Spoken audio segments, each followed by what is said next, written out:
지난 영상에서 제가 QLD와 SCHD 조합에 현금을 SGOV를 넣는다고 말씀을 드렸더니 댓글창이 정말 뜨거웠습니다. CMA가 낮다, BOXX가 최고다, 한국인은 환차익 때문에 SGOV 하면 손해다 등 정말 날카로운 분석들이 많았는데요. 오늘 이 댓글들 하나씩 팩트 체크하면서 한국인 투자자에게 딱 맞는 현금 장전법 종결해 드리겠습니다. 영상을 끝까지 보시면 내 계좌에 수백만 원 세금을 아끼는 방법을 알게 되실 겁니다.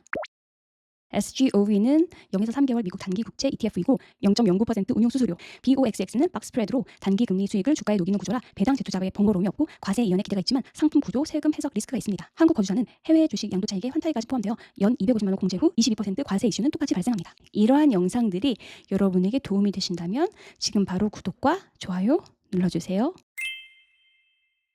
먼저 BOXX 살펴보겠습니다. BOXX의 이점은 한마디로 금융소득으로 잡히는 수익을 줄여서 금융소득 종합과세 기준 2천만 원에 덜 걸리게 만드는 구조입니다. 금융소득 종합과세는 이자 배당소득이 연 2천만 원을 넘으면 다른 소득과 합산돼 누진세가 붙고 건강보험료까지 부담이 커질 수 있죠. BOXX는 분배금을 거의 주지 않는 구조라 같은 현금성 수익을 배당으로 바로 받는 ETF보다 금융소득으로 잡히는 금액을 최소화하는 데 유리합니다. 즉, 세금을 없애는 상품이라기보다 과세 시점을 뒤로 미루고 금융소득 총액을 낮게 보이게 하는 상품에 가깝습니다. SGOV처럼 배당이 나오는 상품은 매 분배 때마다 배당 소득으로 과세되고 이 배당이 금융소득 종합과세 계산에 포함됩니다. 반대로 BOXX는 분배가 없거나 적어 금융소득 합산 부담을 줄이는데 더 맞습니다. 그래서 이미 배당이자 소득이 많은 사람일수록 BOXX의 장점이 더 크게 느껴집니다. 다음 SGOV와 BOXX의 차이에 대해서 제가 항목별로 정리를 해놓았는데요. 주목해서 보실 부분은 세금에서 SGOV는 매달 과세가 될 수 있다는 점, BOXX는 매도 시에 양도소득으로 과세된다는 점. 물론 SGOV도 매매 차익이 있을 경우 양도소득으로 과세되죠. 또한 금융소득 종합과세에서 SGOV는 분배금이 금융소득에 포함된다는 점, BOXX는 금융소득 부담은 없다라는 것. 마지막으로 SGOV의 단점은 계속해서 배당이 발생해서 세금 그리고 재투자를 해야 되는 번거로움이 있고요. BOXX는 매도 시점에서 차익 과세가 가능하다는 점, 그리고 약간의 구조에 대한 이해가 필요하다는 점입니다. 이 영상이 여러분들의 QLD 투자에 도움이 된다고 생각하시면 지금 바로 구독, 좋아요 눌러주세요. SGOV가 좋냐, BOXX가 좋냐? 질문도 중요하지만 저는 그 전에 이 질문을 먼저 해야 된다고 생각합니다. 나는 이 돈을 수익률을 높이려고 들고 있는 건가?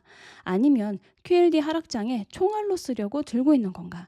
이 두 개는 완전히 다릅니다. 수익률을 극대화하려는 돈이면 BOXX, RP, CMA, 예금, 발행어음, 단기채, ETF까지 비교해야 합니다. 그런데 QLD 옆에 두는 이 현금은 성격이 조금 다릅니다. 이 돈의 목적은 1등 수익률이 아니죠. 목적은 하락장에서 바로 움직일 수 있는 대기 자금입니다. CMA가 낫지 않나요? 이 댓글 정말 현실적인 질문입니다. 한국에서 원화로 투자하는 분이라면 CMA, RP 그리고 발행어음이 더 편할 수 있습니다. 특히 돈을 원화로 보유하고 있고 아직 달러로 환전하지 않았고 미국 주식 매수 타이밍이 명확하지 않다면 굳이 SGOV를 미리 살 필요가 없을 수도 있어요. 그런데 이미 미국 주식 계좌에 달러가 있고 QLD나 SCHD를 바로 살 계획이라면 이야기가 달라지죠. 달러로 이미 바꿔놓은 돈을 그냥 예수금으로 두기 아까울 때, 그럴 때 SGOV는 달러 대기자금 역할을 합니다. 그러니까 CMA가 틀렸다, SGOV가 맞다, 이게 아니라 원화 대기자금이면 CMA, RP, 달러 대기자금이면 SGOV, BOXX 혹은 외환 RP 이렇게 선호에 따라 가시는 게 맞습니다. 당연히 이자율이나 이런 것들은 살펴보셔야겠죠. 네, 이 댓글도 맞는 지적이십니다. 한국 거주자가 해외 ETF를 사고 팔면 원화 기준으로 양도 차익을 계산합니다. 그래서 SGOV 자체 가격은 거의 안 움직였는데 환율 때문에 원화 기준 이익이 생기면 그 이익도 과세 대상에 들어갈 수 있습니다. 그리고 해외 주식 양도소득세는 연 250만 원 기본 공제 후 22% 세율이죠. 그래서 어떤 분이 말한 것처럼 SGOV 하다가 250만 원 공제가 어이없게 소진이 된다, 짜증난다, 이 말도 상황에 따라 맞을 수 있습니다. 특히 큰 돈을 넣어두고 그런데 환율이 크게 오르고 근데 그 해에 또 다른 미국 주식 매도 차익도 있었다면 SGOV가 세금 계산을 좀 귀찮게 만들 수 있습니다. 그래서 한국 거주자 입장에서는 SGOV가 무조건 정답이다 라고 할 수는 없습니다. BOXX 복리 효과가 더 좋지 않나요? BOXX를 추천하시는 분들의 논리는 이거예요. SGOV는 매달 배당금이 나오고 그때마다 세금 이슈가 있고 다시 재투자해야 돼서 귀찮다. 반면 BOXX는 배당을 주가에 녹이는 구조라 복리 효과가 더 좋아 보인다. 이 논리 자체는 충분히 이해됩니다. BOXX는 단기 국채를 직접 들고 있는 ETF라기보다 옵션 박스 스프레드라는 그 구조를 통해서 단기 금리와 비슷한 수익을 추구하는 ETF입니다.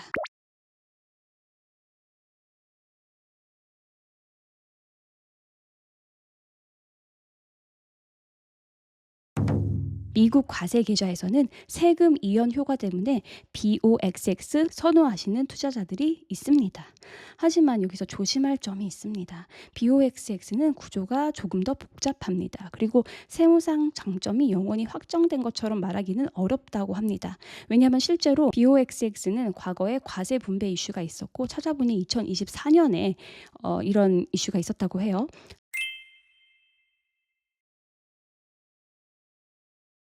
상품 설명서에도 단기 자본이득 분배가 발생할 수 있다고 명시되어 있습니다. 그러니까 BOXX, SGOV보다 더 똑똑한 상품일 수 있지만 약간은 더 복잡한 상품이라고 이해할 수 있습니다. 제 영상이 QLD 투자에 도움이 되셨다면 구독, 좋아요 지금 바로 눌러주세요.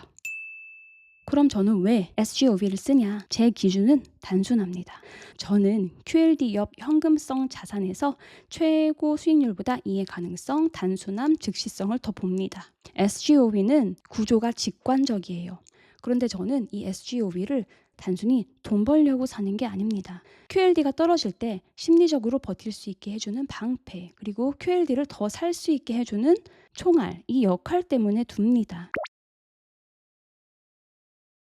제가 미국 주식을 시작한 작년 9월부터 5월 18일까지 2억이라는 현금을 들고 있었을 때 SGOV와 BOXX 수익률과 배당금을 더한 현재 수익에 대해서 제가 계산해 보았습니다. 당연히 환율의 우상향도 언급하였고 그리고 2억 일시 그리고 5천만 원 일시 각각 계산을 해보았습니다. 2025년 9월 2일 매수, 2026년 5월 18일에 매도했다고 가정했습니다. 시작 환율은 그 당시 달러당 1,392원, 종료 환율은 1달러당 약 1,499원. 그래서 환율 상승률이 약 7.63%. SGOV는 2025년 10월에서 2026년 5월 분배금을 모두 합산하였습니다. 세금, 환전수수료, 매매수수료 제외하였습니다. 보시면 2억 원을 넣었을 때 SGOV와 BOXX 수익률입니다. 달러 기준 수익률이 SGOV는 2.66%, BOXX 2.87%. BOXX가 다소 우세하고요. 총 수익금은 45만 원이 더 많은 걸로 나타났습니다.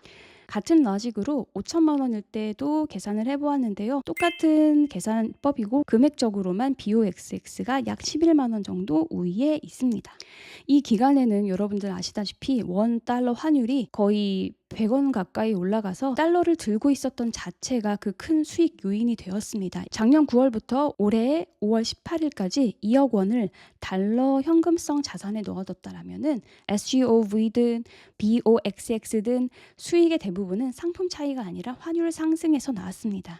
BOXX가 SGOV보다 조금 더 좋기는 했지만 2억 기준의 차이가 약 45만 원의 수준이었습니다. 그러니까 이 기간을 근거로 SGOV는 무조건 별로고 또 BOXX가 압도적으로 낫다라고 말을 하기는 어렵습니다. 하지만 이것은 작년 9월과 올해 5월까지의 그 기간만 한정으로 보았고요. 2억 그리고 5천만 원을 전량을 매도했다라는 가정하에 나온 계산이기 때문에 사실 우리가 직접 투자할 때 이 2억이라는 돈을 혹은 5천만 원이라는 돈을 전량을 매도하지는 않겠죠. 그리고 우리가 모두 한 달 한시에 똑같이 매도하는 것도 아니고요. 그래서 일부만 매도할 수도 있고 뭐 아예 매도를 안 할 수도 있고 여러 가지 그런 변수들은 있기 때문에 참고만 하시면 되겠습니다. 한국에서 원화로 투자하고 아직 달러 환전 전이라면 CMA, RP 발행 어음도 충분히 후보입니다. 이미 달러를 들고 있고 미국 ETF를 바로 살 계획이라면 SGOV, 세금 이연, 자동 복리, 금융소득이 많은 투자자는 BOXX를 추천합니다. 마지막으로 현금 흐름이 중요한 투자자 SGOV가 좋겠죠.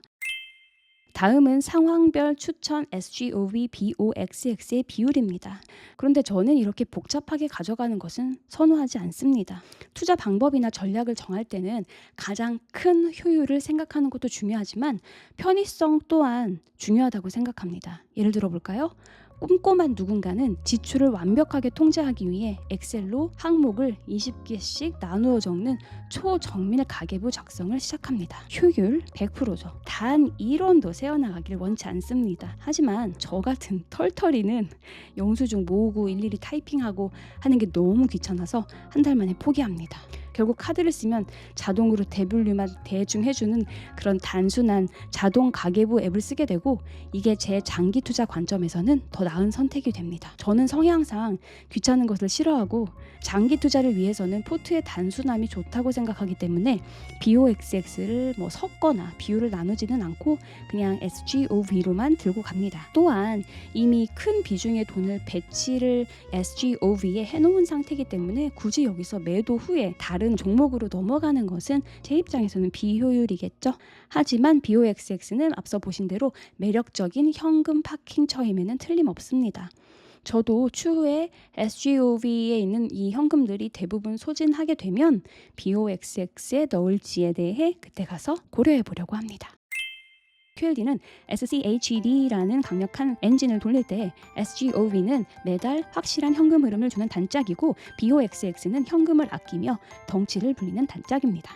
여러분의 투자 시드와 계좌 성격에 맞춰 선택하시면 되겠습니다. 좋은 댓글로 오늘 저의 영상을 풍성하게 만들어주신 구독자분들께 감사드립니다. 앞으로도 분발해주세요.